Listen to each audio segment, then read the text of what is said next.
Les voy a contar una historia que mi abuelo la contaba, pero la voy a contar en primera persona. Le llama El Hombre de Negro de Monterrey.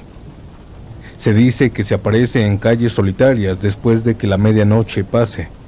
Siempre viste igual: un traje completamente negro, un largo abrigo y un sombrero que oculta su rostro. Nadie le ha visto su cara con claridad. Algunos aseguran que no tiene rostro.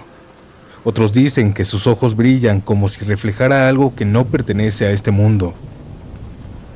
Una noche de verano de 1974, un joven llamado Luis, amigo mío, regresaba caminando a su casa después de salir con unos amigos en el centro de Monterrey.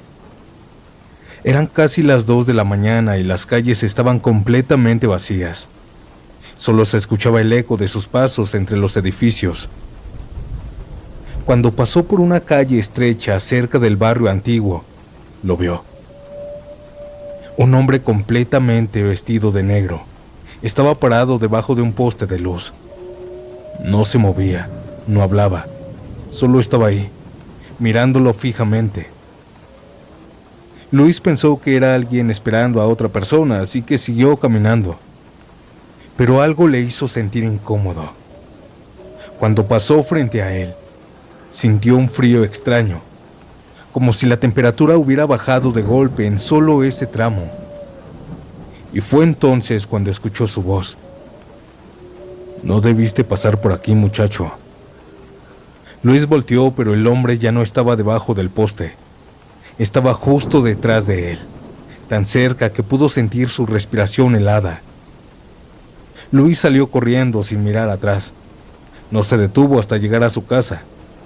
Durante días no quiso hablar de lo que le pasó, con nadie, ni siquiera conmigo. Pasó un año antes de que se atreviera a contarlo, pero había algo que lo perturbaba más que el encuentro, porque antes de huir alcanzó a ver algo debajo del sombrero. Alcanzó a ver que no había rostro, solo oscuridad. Desde entonces otras personas han contado encuentros parecidos. Conductores que ven a un hombre vestido de negro parado a la orilla de la carretera, rumbo al Cerro de la Silla. Vecinos que juran verlo caminar por calles vacías y desaparecer cuando alguien intenta acercarse. Y lo más extraño, quienes lo ven dicen que siempre ocurre lo mismo. Primero aparece a lo lejos, luego más cerca, y cuando volteas por tercera vez, ya está justo detrás de ti. Algunos creen que es un espíritu que nunca abandonó la ciudad. Otros dicen que es algo peor. Pero los viejos de Monterrey, como nosotros, advierten algo muy claro. Si alguna noche caminas solo y ves a un hombre vestido completamente de negro, mirándote desde la oscuridad, no voltees otra vez, porque si lo haces, tal vez descubras que ya viene caminando a tu lado. Con esta historia comenzamos un nuevo episodio en Estación Siniestra. ¿Cómo se encuentran el día de hoy? ¿Están preparados para seguir? Si es así, entonces prepárense para el terror, para historias extrañas que no tienen lógica. Esto apenas está comenzando. Mi nombre es Santiago. Bienvenidos, bienvenidas. Continuemos.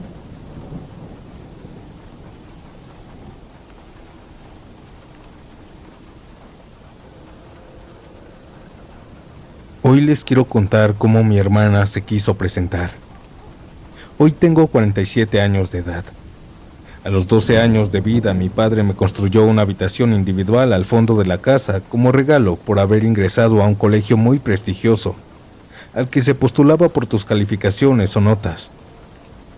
La casa de mis padres era una construcción antigua, de habitaciones gigantes con alturas de hasta 4 metros y hechas de adobe. En el fondo del patio quedaba el baño, y ahora también mi habitación. Yo soy el menor de 4 hermanos, y en esa época los primeros años me tocó estudiar mucho para poder acostumbrarme al ritmo del nuevo colegio. Así que pasaba encerrado en mi habitación con mis libros y cuadernos. Los amigos de mis hermanos mayores, cuando iban a la casa a visitarlos y pasaban al baño, algunos me saludaban y otros no. Pero yo siempre los veía pasar por mi ventana. Y ahí había una niña que vi pasar unas 15 veces. Usaba uniforme escolar azul oscuro de un colegio que yo conocía y que se llamaba Santa Familia. Jamás ella me saludó y jamás interactuamos. Una noche de jueves tuve que estudiar mucho para un examen de química. Ya era pasada de la 1 de la madrugada cuando de pronto sentí una mirada penetrante observándome desde el patio por mi ventana. Giré mi cabeza para ver y era esa niña del uniforme azul del colegio Santa Familia. Desconozco por qué me dio tanto miedo al verla si ya la conocía de vista, pero por el miedo salté de la cama, salí de mi cuarto corriendo. Crucé el patio viéndola aún en mi ventana. Entré a la casa y llegué a la habitación de mis padres para contarles lo que me había sucedido. Mi mamá se levantó a ver a la niña y el tema quedó hasta ahí. Mis padres me dejaron dormir con ellos aquella noche. Al día siguiente rendí el examen. El fin de semana le pregunté a mi mamá qué había sucedido con aquella niña que me asustó. Ella me llevó a su habitación. Buscó en su armario y sacó una fotografía tamaño retrato natural. Una fotografía algo antigua. Y era ella. Era aquella niña. Mismo rostro, mismo cabello, mismo uniforme escolar. Y fue entonces que mi madre me contó una historia que hasta ese día era completamente desconocida para mí. Hace 12 años atrás, mientras yo estaba en el vientre de ella, tuve una hermana llamada Marisol, que para el Día de las Madres, un 10 de mayo del año 78, tomó su último baño en la tina. Pisó el jabón, se resbaló, golpeó su cabeza contra el borde de la tina y murió desangrada. Luego, cuando yo cumplí 12 años, ella comenzó a aparecerse haciendo el mismo y último recorrido antes del accidente. Mamá dijo que justo al cumplir yo la misma edad en la que ella falleció, Marisol comenzó a manifestarse para que me hablaran sobre ella. Porque después de que mi mamá me narró su historia, su trágica historia, y yo supe que tuve otra hermana, jamás volvió a aparecer.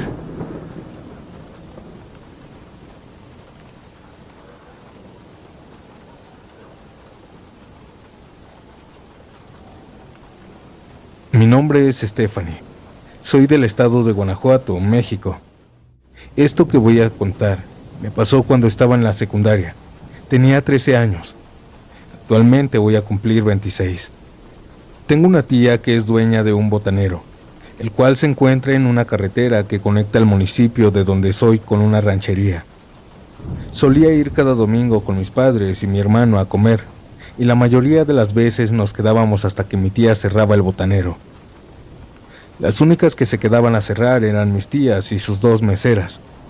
Por esta razón procurábamos quedarnos con ella para acompañarlas, pues recordamos que el botanero se encuentra en medio de una carretera con campos de cultivo a su alrededor nada más. Uno de esos domingos, yo esperaba a mis papás dentro de la camioneta, cuando claramente vi a una niña entrar a los baños del botanero. Esto se me hizo súper extraño, pues el lugar ya estaba cerrado y estábamos por irnos. Cuando mis papás subieron al coche, les comenté lo que vi. Oye, ma, ¿quién era la niña que entró al baño? Mi mamá me miró con extrañeza. Steph, ¿de qué estás hablando? Ya no hay nadie. Solo estábamos nosotros con tu tía y la mesera. Seguramente viste mal y era la mesera. No lo discutí y solo asentí. Seguramente lo imaginé o vi mal.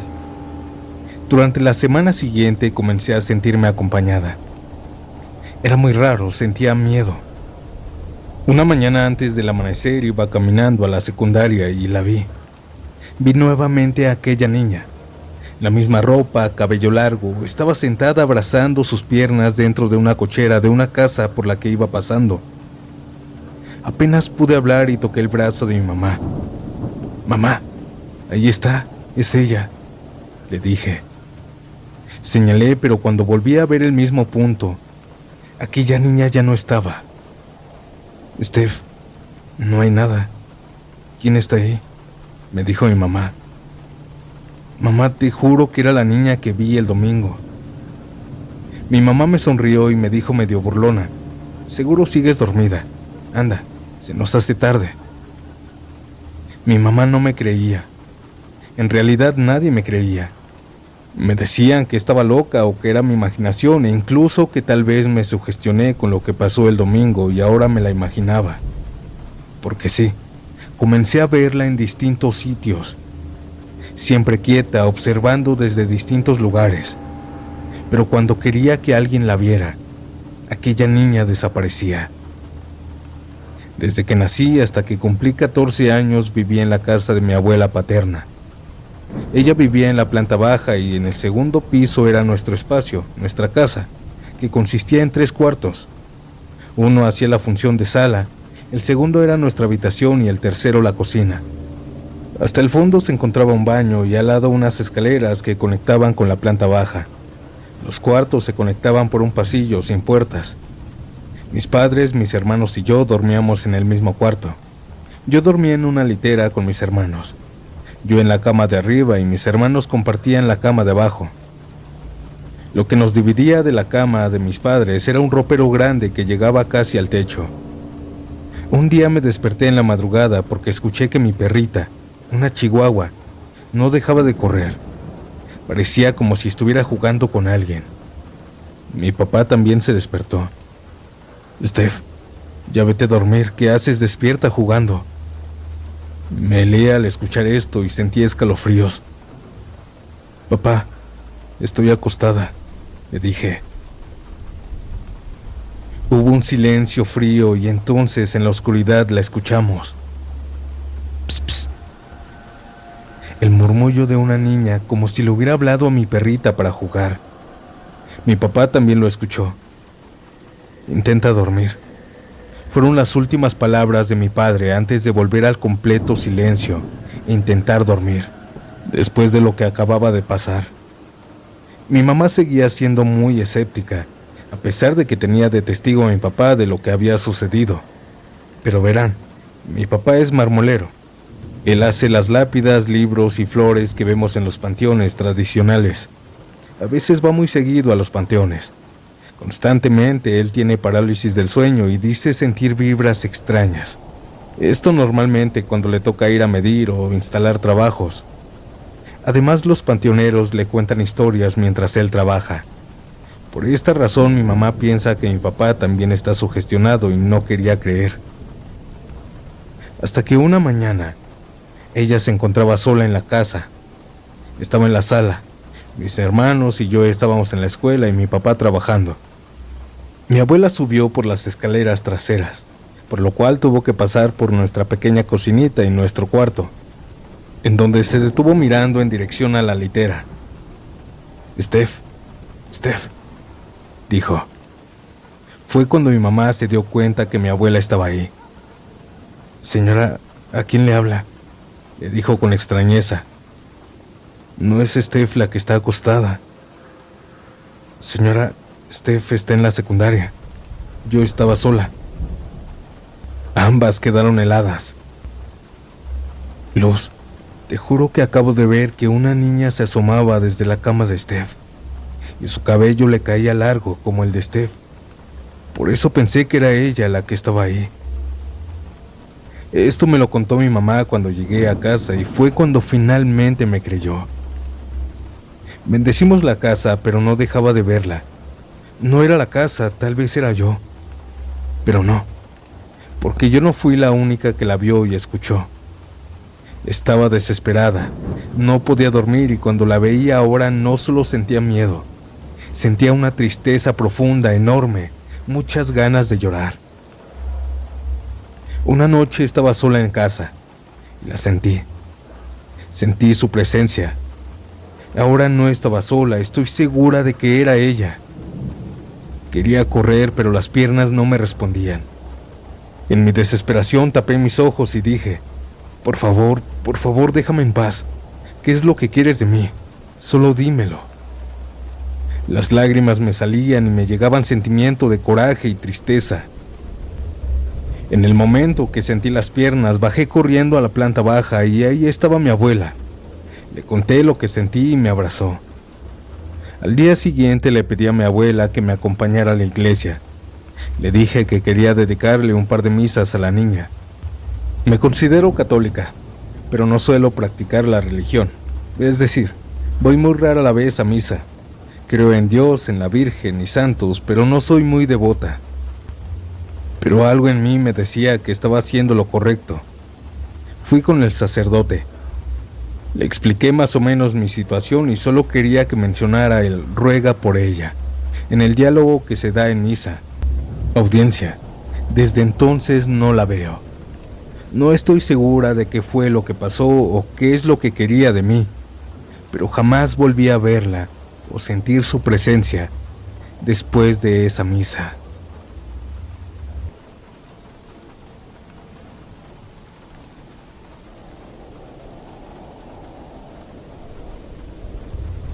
Soy estudiante de la Facultad de Ciencias Políticas de la UNAM. Y ya en los últimos semestres, mucho antes de la pandemia, me tocó cursar en el turno vespertino, por lo que volvía ya muy tarde a mi casa. Yo vivo en Ciudad Neza.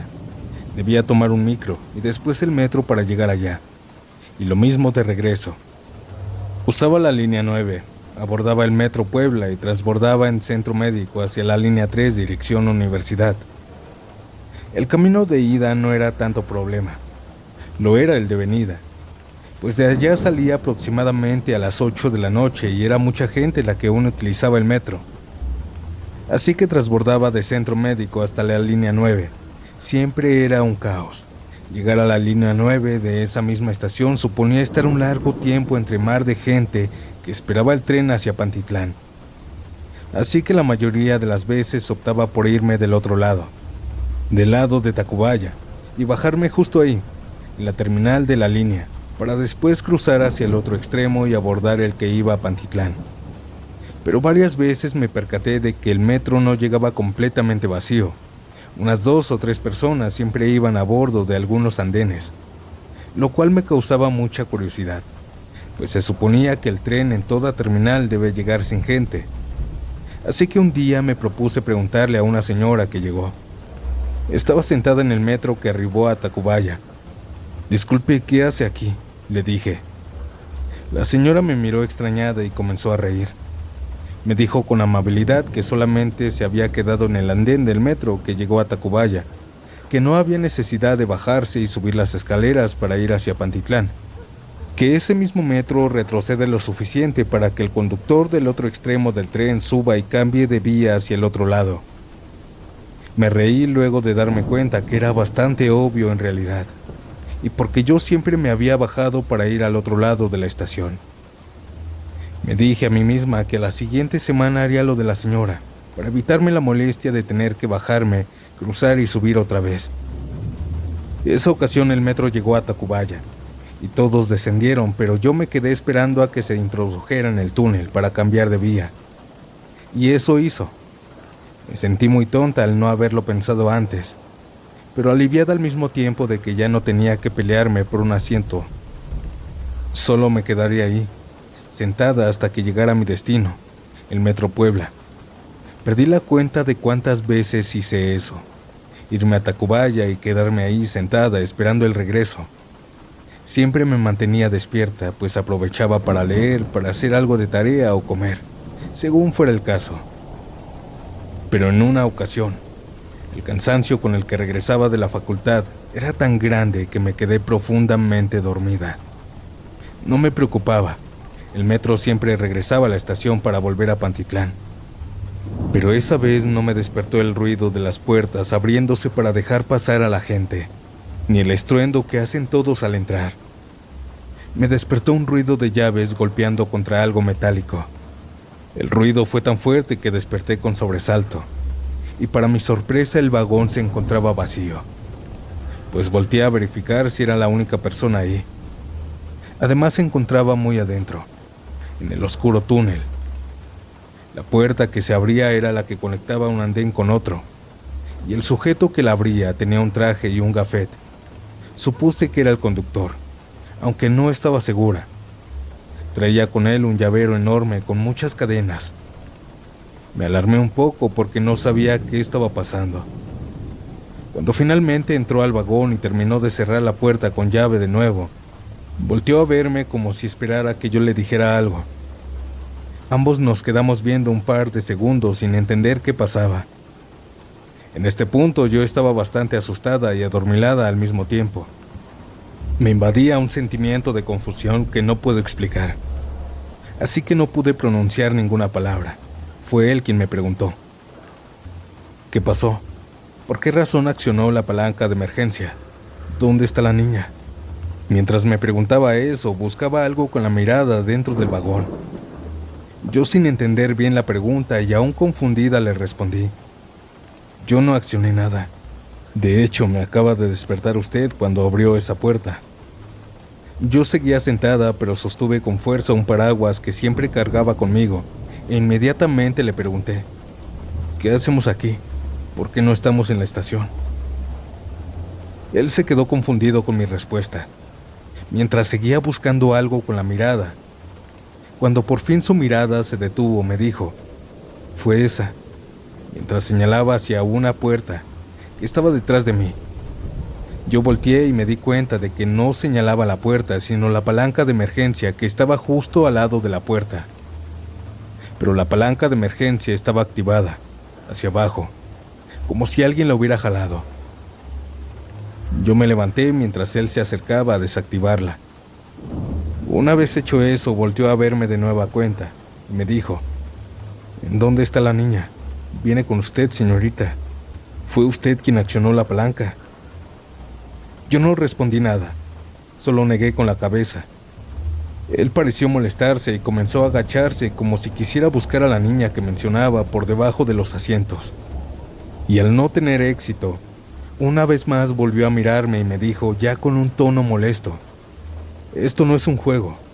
Vine hasta acá porque alguien accionó la palanca. Le dije que yo no había accionado nada. Le repetí que él fue quien me despertó con el ruido de las llaves y que el vagón estaba vacío. Que yo volteé a ver hacia atrás de mí antes de que él entrara por completo al andén y que no había nadie. Pero tuve que aceptar que estaba medio dormida y que la posibilidad de que hubiera una niña jugando o escondida al fondo del vagón existía. Así que me paré, dejé mis cosas en el asiento y comenzamos a llamarla y a agacharnos en el suelo para buscarla, pero era más que evidente que ahí no había nadie. El conductor vio mi rostro y supongo que notó que yo estaba tan confundida como él, porque me dijo: señorita, juro que cuando venía hacia este andén, vi por la ventanilla desde el otro vagón a una niña que estaba parada un poco más atrás de usted. Yo seguía incrédula. Sinceramente no sabía qué estaba pasando, si era una broma del conductor o qué. Pero le dije que era imposible que hubiera visto a una niña parada a la mitad del vagón, porque de lo contrario estaría ahí. No era posible que hubiera saltado por alguna ventana, aunque sí quise creer eso, pues me negaba a pensar que estuviera ocurriendo algo paranormal. Y para tratar de desviar la conversación de la niña le dije: no veo la luz de la estación. ¿Por qué estamos tan adentro del túnel? Él me respondió que era porque las vías habían sufrido un daño justo en la parte que usaban para cambiar de carril. Entonces que habían tenido que retroceder un tramo más para encontrar la siguiente desviación que les permitiera volver a la estación de regreso a Pantitlán. El conductor y yo estábamos solos en el vagón, severamente confundidos por lo que había pasado. Así que cuando terminó de explicarme la razón del por qué nos adentramos tanto al túnel, le dije: quizás sí salió por la ventana. ¿Será posible? Él me miró algo aturdido. Sabía perfectamente que no era posible, pues las vías del tren tienen corriente eléctrica. Pero aún así tomó su radio y se comunicó con el conductor, que supongo estaba del otro extremo del tren, para decirle que era posible que una niña estuviera en el túnel, quizá en dirección hacia la estación. El otro conductor respondió por la radio que si podía repetirle la información, pues quizá había entendido mal. Mientras escuchábamos su respuesta por la radio, el conductor palideció. Estábamos frente a frente, parados justo a la mitad del vagón. Él le daba la espalda a la puerta por la que había entrado y yo le daba la espalda a la otra puerta que estaba al final del andén. la que conecta con el siguiente vagón, y con su mano temblorosa señaló en dirección a esa puerta. Me quedé observándolo unos segundos y seguí con la mirada a lo que apuntaba a su dedo, hasta voltear el cuerpo completo, solo para darme cuenta de que en el otro vagón y a través de la ventanilla de la puerta que conecta, estaba parada una niña, viéndonos fijamente. La sangre se me heló, no sabía qué hacer. Me quedé paralizada viendo a la pequeña parada ahí, sin moverse, solo con la mirada fija hacia nosotros. No había posibilidad física o lógica que pudiera justificar que esa niña hubiese pasado de un vagón a otro, pues el único que tenía las llaves era el conductor que estaba conmigo. Ni tampoco era posible que hubiera salido por alguna ventana y entrado por otra, sin que la hubiéramos notado o escuchado. Así que en medio de nuestra incredulidad, miedo y sorpresa, logramos escuchar que el sujeto que esperaba en la radio decía: «Camarada, se volvió a activar una palanca de emergencia. ¿Todo bien?». El conductor y yo nos volteamos a ver bastante alterados y sorprendidos, y cuando regresamos la mirada a la puerta, la niña ya no estaba. Corrimos al final del vagón para ver por la ventanilla de dicha puerta y buscar a la niña. Pero ahí, en ese otro vagón, no había nadie. Nosotros nos quedamos sin nada que decir, seriamente asustados, pero tratando de encontrar alguna respuesta lógica. Por lo que el chofer me indicó que fuera rápido por mis cosas y regresara con él, pues volveríamos a la cabina de manejo del otro extremo, del que iba a Pantitlán, pasando entre cada vagón solo para buscar a aquella niña. Los dos sabíamos que no era posible que la niña hubiese pasado de un vagón a otro, pero seguíamos crédulos, irracionales al respecto, tratando de negar lo que acababa de pasar. Cuando pasamos al siguiente andén, desde donde la niña nos observaba, nos dimos cuenta otra vez que ahí no había nadie. Así seguimos, vagón tras vagón, hasta llegar a la cabina en donde otro conductor esperaba. Estaba algo alarmado y confundido del por qué estábamos ahí con él, en vez de solo decirle que todo estaba en orden para que él arribara a la estación. El conductor y yo nos volteamos a ver, aún asustados y desconcertados por lo que había pasado, pero sin decir una sola palabra de lo que habíamos visto. Juro que podía escuchar el latido de nuestros corazones acelerados y a la vez tintineado debido al temblor de las manos del conductor. Una vez que llegamos a la estación, el conductor que me encontró en el vagón me preguntó si me había quedado ahí porque quería volver sentada hasta Pantitlán, a lo que le respondí que sí. Entonces le dio la orden a su compañero de que me dejara ir en la cabina, hasta donde yo bajara. El conductor, algo sorprendido por la petición de su compañero, accedió y me dijo que tomara asiento. Me despedí del conductor, aún con la voz y las manos temblorosas. Le dije que gracias, y que no sabía qué decir ante lo que habíamos presenciado. Él solo me miró de la misma forma y me dijo que me cuidara. Luego se bajó de la cabina. El metro abrió las puertas y el conductor de la cabina me dijo de nuevo que tomara asiento, pues ya nos iríamos. Me preguntó qué había pasado ahí atrás, a lo cual no respondí. Nos quedamos en silencio hasta que llegamos a Puebla, en donde me despedí, agradecí y bajé. No supe qué pasó. No supe qué fue lo que activó la palanca. No sé de dónde salió esa niña. Pero no pude pisar el metro en un largo tiempo. Tuve que pedirle a mi papá que por favor consiguiera la manera de ir por mí hasta la universidad.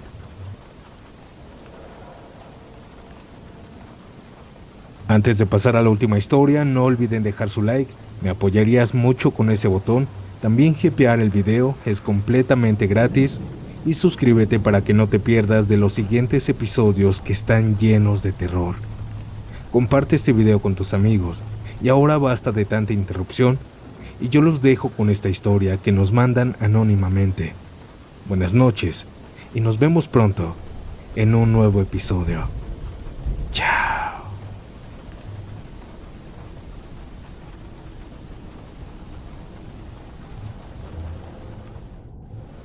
Hola, buenas noches, Santiago. Quisiera ser anónimo. Soy de Ecuador. La historia que te voy a contar me la contaron mis abuelos. Bueno, mi abuelo trabaja en una hacienda administrándola. Empezó a trabajar hace más de 30 años en esa hacienda. Me contó mi abuela que cuando recién llegaron les dieron una casa para que vivieran ahí. A ellos, las personas del pueblito, que está cerca de la hacienda, les habían dicho que ya varias personas se habían ido porque los espantaban en esa casa. Pero mis abuelos no les creyeron. Ya se habían mudado y dicen que la primera semana todo estuvo bien. Pero un día, mi abuela sintió como si alguien hubiera subido las escaleras. Ella pensó que era mi abuelo, pero mi abuelo no estaba. Había salido al pueblito a comprar la comida. Mi abuela no es de las que tienen miedo, así que no le prestó atención y siguió haciendo sus cosas. Cocinaban temprano porque en ese tiempo no había energía. También otra ocasión, un día, mi abuela estaba sola, cuando empezó a escuchar que los perros aullaban muy feo y las gallinas cacaraqueaban. Al rato sintió que subían las escaleras. También empezó a escuchar que se reían y cocinaban. Las ollas estaban sonando y se escuchaban varias voces. Dice mi abuela que sintió cómo el ambiente se puso pesado y que aquella vez sí le dio mucho miedo porque las voces se escuchaban clarito. Y aparte de voces también se escuchaban como quejidos. Ella estaba en la hamaca en el cuarto y dice que sintió que le remecieron la hamaca. También sintió un frío horrible en el cuarto. Con miedo salió del cuarto. Agarró un cuchillo de la cocina y lo empezó a sonar en las paredes mientras rezaba. Dice que del miedo no sabe en qué momento se quedó dormida. Al día siguiente le contó a mi abuelo y a las demás personas que trabajaban ahí, en la hacienda. Dice mi abuela que mi abuelo no le creyó. Pero uno de los trabajadores les dijo que cuando él estaba pequeño y andaba con su papá, que también trabajaba en la hacienda, vio cosas muy feas. Según contó, el antiguo dueño mataba a las personas que no le pagaban y las enterraba en la hacienda. Donde sea hacía huecos con las máquinas y ahí los enterraba. Dice mi abuela que el trabajador se veía serio y a la vez con miedo porque él lo había visto cuando era pequeño y todavía se acordaba. Y que no fue solo una persona la que mataron ahí en esa hacienda, fueron bastantes. Por eso en esa casa penan muchas personas, y no solo en la casa, sino en la hacienda en general. Dice que se ven personas a caballo, que desaparecen de la nada, sombras negras, velas y luces que aparecen en medio de la oscuridad. También cuentan que las sombras te corretean y te remontan en medio del monte. Y yo también las he visto, porque en la actualidad mi abuelo todavía sigue trabajando ahí. Muchas gracias por escucharme.